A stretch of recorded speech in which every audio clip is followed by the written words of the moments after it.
साथ ही दोनों देशों के बीच साझेदारी और सहयोग बढ़ाने को लेकर भी विस्तार से बातचीत हुई।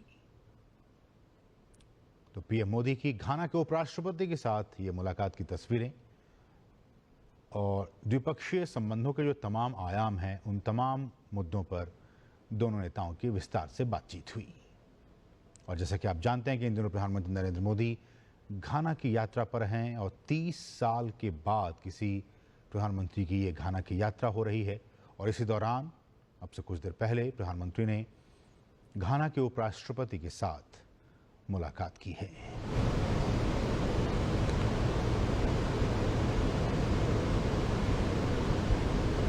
और दोनों ही देशों के आपसी संबंध को मजबूत बनाने की दिशा में ये एक बहुत ही महत्वपूर्ण ये कदम।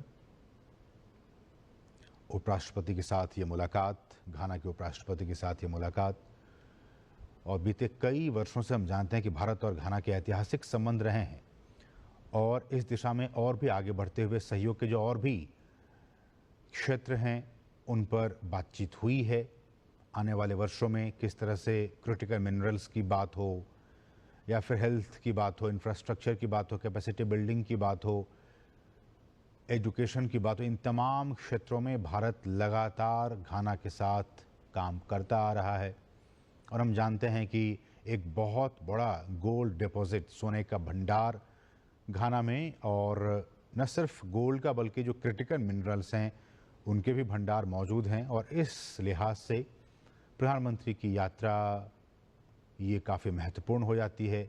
स्ट्रेटेजिकली काफ़ी महत्वपूर्ण ये देश पश्चिम अफ्रीका का, और इस दौरान कई सारे कार्यक्रम अब से कुछ देर पहले हुए। और इसी कड़ी में प्रधानमंत्री नरेंद्र मोदी की घाना के उपराष्ट्रपति के साथ ये मुलाकात और उस मुलाकात की ये तस्वीरें आप इस वक्त अपनी टीवी स्क्रीन पर देख पा रहे हैं।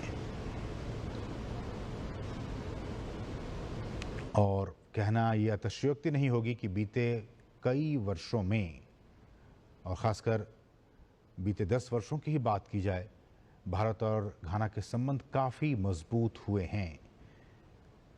लगभग 15,000 की आबादी जो इंडियन डायस्पोरा है वो घाना में रहती हैं, और वो 15,000 की आबादी भारतीय समुदाय के लोग भारत और घाना के जो सांस्कृतिक संबंध है, जो पीपल टू पीपल कनेक्ट है, उसको और भी मजबूती प्रदान करते हुए और तमाम क्षेत्रों में वो वहाँ पे काम कर रहे हैं। फार्मा के सेक्टर में, मेडिकल के सेक्टर में, माइनिंग के सेक्टर में।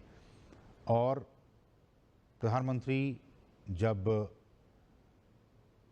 घाना के मुताबिक कल जब मुलाकात होगी और जब वो संबोधित करेंगे इंडियन डायस्पोरा को, तो बहुत सारी अहम बातें वो कहेंगे और वो सुनना काफ़ी महत्वपूर्ण होगा कि प्रधानमंत्री अपने संबोधन में क्या कुछ कहते हैं इंडियन डायस्पोरा को।